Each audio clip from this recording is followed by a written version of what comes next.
Good evening. My name is Selene, and yes, I am a vampire. The Vampire Council, as you know, had asked me to make some videos about vampires answering the questions of humans in order to improve mortal-undead relations as community service for my crimes against humanity. But recently they contacted me and said, this is your final episode, your videos are making things worse, you're not that great on screen anyway. There's rumors going around that you eat the people whose questions you don't like. You're never very nice to the humans in your videos. Okay, those are all ridiculous accusations. First of all, I'm amazing on camera and my videos are great. So, anyway. First question is sent in from Tony from Oregon. He says, how many lovers have I had? Alright. Here's the thing, Tony. You live in Oregon, which I've already told you is full of vampires. And you're going to ask personal questions about me? Alright, I'm not going to eat you, don't worry, because stupidity actually has a very bitter aftertaste. So you're safe, and I will answer your questions.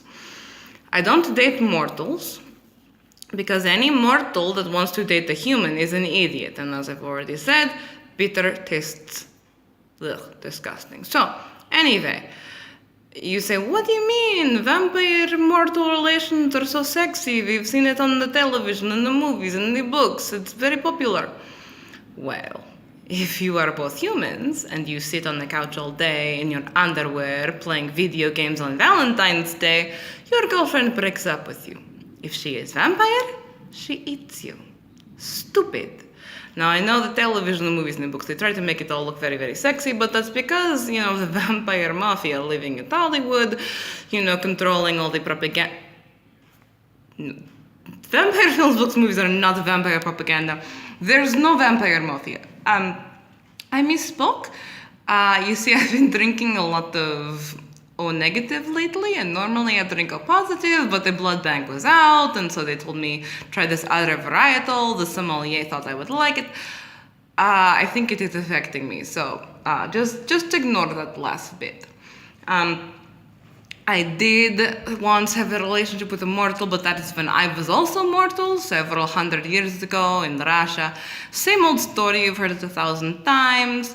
Parents marry off teenage girl to a whaling merchant in exchange for a sack of potatoes and a jar of whale oil. Oh, it's a barrel of whale oil, actually. It's quite a decent amount. Now, I know what you're thinking, whaling is terrible. How could you marry a whaler?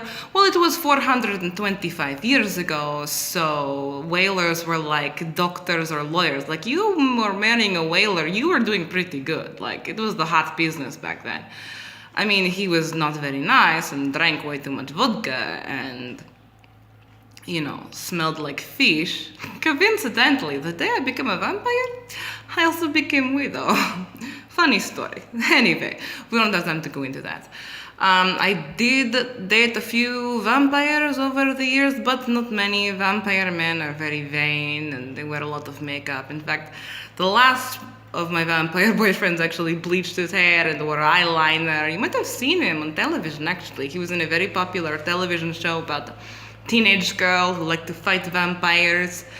Now, he does have a restraining order against me. It didn't end well. And I know what you're thinking. Why would a vampire need a restraining order? Well, most television vampires are played by real-life vampires who have to pretend to be human in order to, get acting jobs. So the restraining order kind of makes it look like he's a real person. Anyway, it wasn't my fault, obviously. It was all part of a charade. I didn't do anything crazy or weird or clingy or, hang out at his house like a bat or anything. Anyway. So I think that's all of your questions, and I hope that was because this is the final episode and there will not be any more. Good night, darlings. Sleep with your windows locked.